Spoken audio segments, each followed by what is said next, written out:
She tilted her head back, laughing, sharp enough to slice through the silence of the room. "You really think you're the only man in my life? Grow up!" Her words hit harder than any blade. I didn't flinch. I only looked at her, steady, and then I answered, softly, "You're right. Time to grow up." That was the moment the scales shifted. Not when she cheated, not when she lied, but when she underestimated me. I had loved her like a fool, no, worse than that, like a man who believed in fairy tales long after childhood. I built her world with my own hands, the rent she never paid, the dinners she never cooked, the trips she claimed she deserved. I told myself love was sacrifice, and she rewarded my faith with stories of working late, nights where I cooked for one, convincing myself she was exhausted, that she'd crawl into bed soon, that her phone's silence was innocent. I had given her every corner of me. She gave me shadows in return. The truth didn't scream at me, it whispered. A lipstick mark that wasn't hers on a wine glass. A receipt for two at a hotel she had no reason to visit.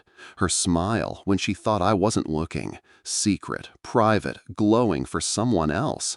And then the moment that ended it. She came home late, hair slightly tangled, perfume foreign.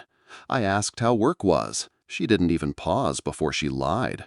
That smooth, that cold. I felt something inside me click in the place. No more denial, no more hoping. That night, while she slept beside me, I opened our shared calendar, the one where she logged her supposed late shifts. Every night marked work. I stared at it until dawn, and the idea came to me like a whisper from the dark. I wouldn't confront her. I'd expose her. Patience became my weapon. I let her routine continue, smiled when she walked out in her carefully chosen dresses, nodded when she claimed overtime. I played dumb, because nothing disarms a liar more than the belief they're cleverer than you. Quietly, I began my work. Screenshots of the calendar, bank statements, text logs she'd forgotten I had access to. I pieced together a timeline so clear it could hang in a courtroom. But my masterpiece wasn't in collecting evidence, it was in how I used it. I discovered him, her other man. Too easy. His number appeared in her call history often enough. I saved it, waited. Then, one evening, while she laughed in the shower at some joke she hadn't shared with me, I composed a single message. No threats, no explanation, just our shared calendar, each night marked with her careful lie. And I sent it. The effect was immediate. An hour later, the phone rang. Not hers, mine. His voice was tight, brittle, like a man who just watched the ground disappear beneath him. "Is this true?" he asked. "Check the dates," I said. "Then check your bank account. How much did she borrow from you? Because I know what she took from me." Silence. Then a sharp exhale. And then rage. Not at me, at her. I sat there, calm, listening to the chaos I had unleashed. Minutes later, she burst into the room, dripping from the shower, towel clutched at her chest, phone in hand, eyes wide. "What did you do?" I smiled. "Grew up." The beauty of revenge lies not in screaming, but in silence. I didn't need to shout. She did that for both of us. She begged, then cursed, then threatened, the stages of grief playing out in fast forward before me. I said nothing, just watched. The other man's name lit up her phone again and again. She ignored it. She knew what awaited her on the other end. When she realized I wouldn't argue, wouldn't forgive, wouldn't even engage, her fury shifted to fear.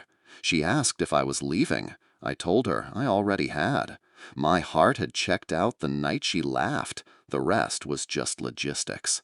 And as if on cue, her phone buzzed with a new message. I caught the preview. "We're done. Don't call me again."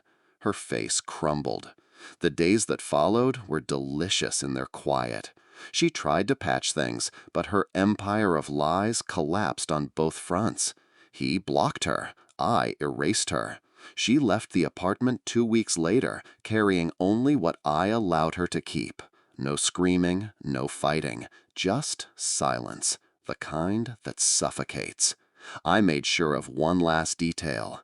Every person in her circle, every mutual acquaintance knew exactly why.